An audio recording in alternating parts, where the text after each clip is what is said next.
ماہ رجب عرفہ کے نزدیک بہار کا مہینہ ہے۔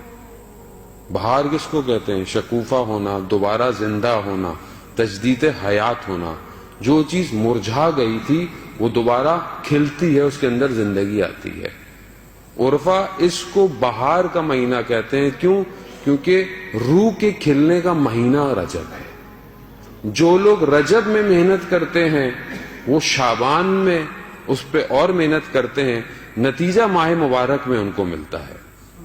عام زندگی میں کیا ہوتا ہے کہ ہم رجب اور شعبان ہمارے لیے بس کچھ ایام ہیں، ہم اس میں پروگرام کر کر گزر جاتے ہیں۔ پھر ماہ رمضان آتا ہے، ہم سروں پہ ٹوپیاں پہن لیتے ہیں، مسجدوں کا رخ کر لیتے ہیں، لیکن جیسے ہی مہینہ ختم ہو رہا ہوتا ہے ہمیں اپنی ذات میں اپنے آپ کو کہہ رہا ہوں، خدا نخواستہ آپ کو نہیں کہہ رہا، میری اپنی ذات میں دیکھ تبدیلی نہیں آئی مجھے۔ میں نے روزہ رکھا، میں نے سب کیا، مگر وہ جو دعا میرا چوتھا امام کہہ رہا ہے کہ پروردگار کاش کہ یہ مہینہ ختم نہ ہو، لیکن یہ دعا میرے اندر سے نہیں نکلی آج تک۔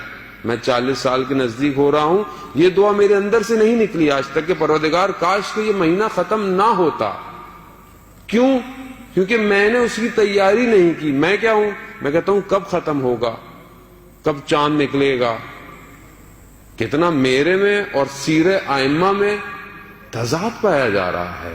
کیوں؟ کیونکہ میں نے ان ایام کو درک نہیں کیا۔ میں اگر ان ایام کو درک کرتا تو پھر ماہ رمضان میں پھل لے کر خداوند متعال کی بارگاہ میں موجود ہوتا۔ اب اس مہینے کے اندر سب سے زیادہ مہم کیا ہے؟ استغفار ہے۔ استغفر اللہ واسأل التوبہ، یعنی توبہ کرو۔ کیا میں واقعاً کر پا رہا ہوں؟ یقیناً زندگی بہت مصروف ہے۔ اب آپ بولے مولانا صاحب ٹائم نہیں ملتا زندگی، آپ کو کیا پتا؟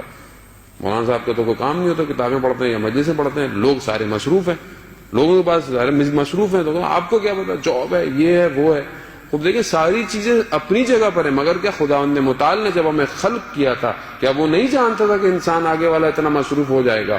تو یہ اتنے سارے جو اس نے ہمارے لیے اعمال بھجوائے اپنے انبیاء کے ذریعے سے، تو کیوں بھجوائے؟